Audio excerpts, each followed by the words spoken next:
aminareo any havana ny fahasoavana sy ny fiadanany Jesosy Kristy tompontsika. Amen.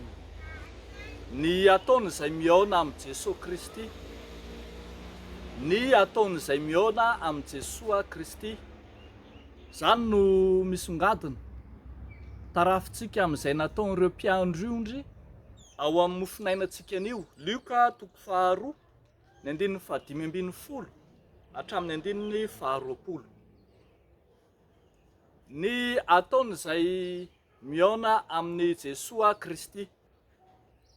Rehefa nolazain'ny anjely fa izay fa ahita zazalahy mandry eo am-pihinanam-bilona ireto mpiandriondry, ny anarany Jesosy Kristy, Kristy tompo no ho hitany, dia tsy nionona fotsiny tamin'ny filazana izy fa nandeha nanamarina ny teny, ka dia tonga tany Jerosalema rindro tokoa, ambarany 9:40 fa nandeha faingana izy ka nahitany Maria sy Josefa ary ny zazakely nandry teo am-pihinanam-bilona.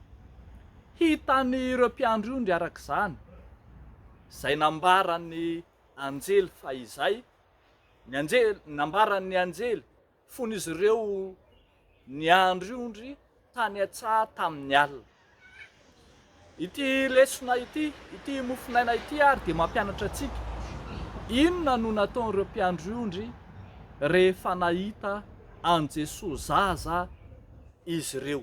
Ny zavatra voalohany hitantsika eto dia hoe rehefa nahita an Jesosy zaza izy ireo dia nandeha faingana nampiely ny vaovao mafaly.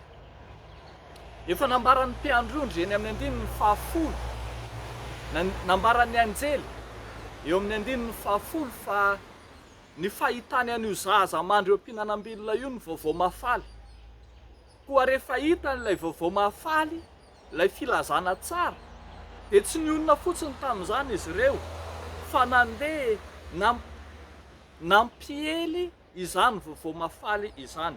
7:7 Ary noho nefa nahita izy dia nampiely izay teny nolazaina taminy ny amin'izany zaza izany. Ambara arak'izany fa fiainan'ny olona nifanena tamin'i Jesosy, fiainan'ny olona izay nahita an'i Jesosy, izay nandre an'i Jesosy, ny mampiely vaovao mafaly, ny mitory vaovao mafaly. Tsaroantsika ny apôstôly Paoly, rehefa nifanena tamin'i Jesosy teny amin'ny lalana ho an'i Damaskosy, dia ilay Damaskosy izay toerana saika nanenjehany ny fivavahana indray no fitoriana filazantsara voalohany nalehany, satria niaona tamin'i Jesosy izy. Zary tonga mpampiely ny filazantsara mantsy izay mahita sy mifanena amin'i Jesosy marina. Fa ny zavatra faharoa izay hitantsika ihany koa eto ry havana dia izao manao hoe rehefa nahita ny teny izay nolazain'ny anjely izy ka nahita an'i Jesosy nandro teo am-pihinanam-bilona, dia nitahiry izany tao am-pony Maria. Hoy ny 9:10 manao hoe fa Maria kosa nitadidy izany teny rehetra izany ka nieritreritra azy tao am-pony.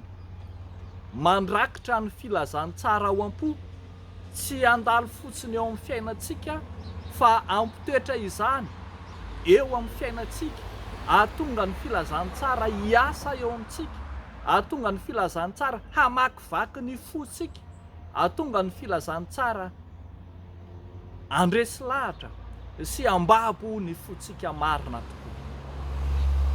Ary ny farany ry havako malala izay nataon'ny mpiandriondry rehefa nahita an'i Jesosy zazakely nandro teo am-pihinanam-bilona izy, dia hoy ny ambarany 9:20 manao hoe ary ny mpiandriondry niverina nankalaza sy nideran'Andriamanitra noho ny zavatra rehetra izay reny sy hitany araka izay nolazaina taminy.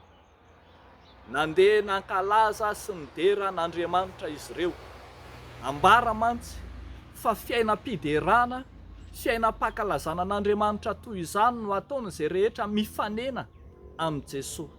Amin'ny fifaliana no hideran'ny mpino an'Andriamanitra, amin'ny fifaliana no ankalazana an'Andriamanitra rehefa mifanena an' Jesosy marina ny olona anankiray.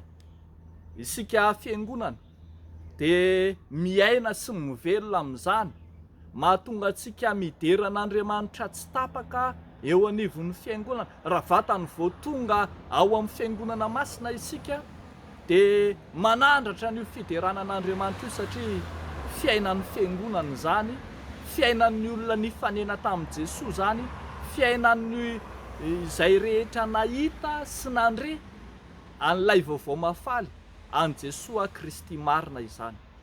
Ary ihany koa amin'izao ataontsika hoe avy nankalaza ny Noely izao, dia mbola tsaroantsika fa fotoam-piderana, fotoam-pankalazana manetriketrika ny an'ny fiangonana, tsy mandeha ho azy akory ny amin'ny ireo sampana sy ny fikambanana samihafa ny fiangonana manontolo mankalaza an'Andriamanitra rehefa tonga ny Noely, satria ny fiangonana dia mahatsapa sy mino fa i Jesosy zazakely izay nandry tao am-pihinanam-bilona dia teraka ho azy, teraka ho an'ny fiangonana Jesosy, ka dia indro mandray sy miaina izany fifaliana izany ny fiangonana.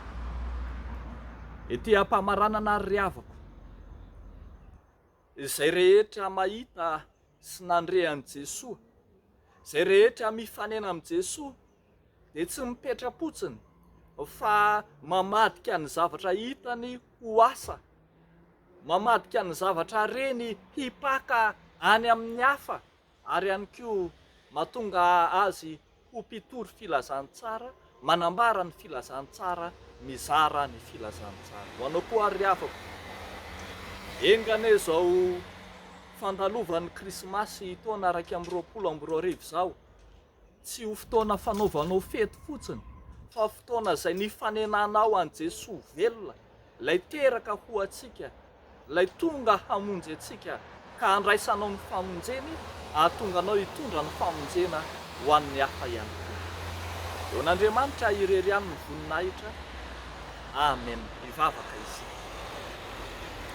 Tompo, faly sy ravo ny fonay fa teraka ho anay ianao, ary mahita mivantana sy mandre ny amin'ny filazantsaranao marina izahay. Misaotra Tompo fa asehonay koa ny fahavononanay hanambara ny filazantsaranao, ilay vaovao mafaly amin'ny olombelona rehetra, amin'izay rehetra mifanerasera aminay. Raiso ny fifaliana, ny fankalazana, ny fiderana izay asandratray, asandratry ny fiangonana, fa ho anao Andriamanitra izany. Ary mivavaka manokana izahay ho an'ireo antoko-pihira, ho an'ireo fikambanana mpiderana ho Andriamanitra, mba tsy hanao izany amin'ny akanton'ny hira fotsiny, fa hanao izany amin'ny faharesen-dahatra fa efa nihaona taminy ianao. Ataonay sy angatanay amin'ny anaran'i Jesosy izany vavaka izany, ho anao ny dera sy ny laza ny voninahitra. Amen.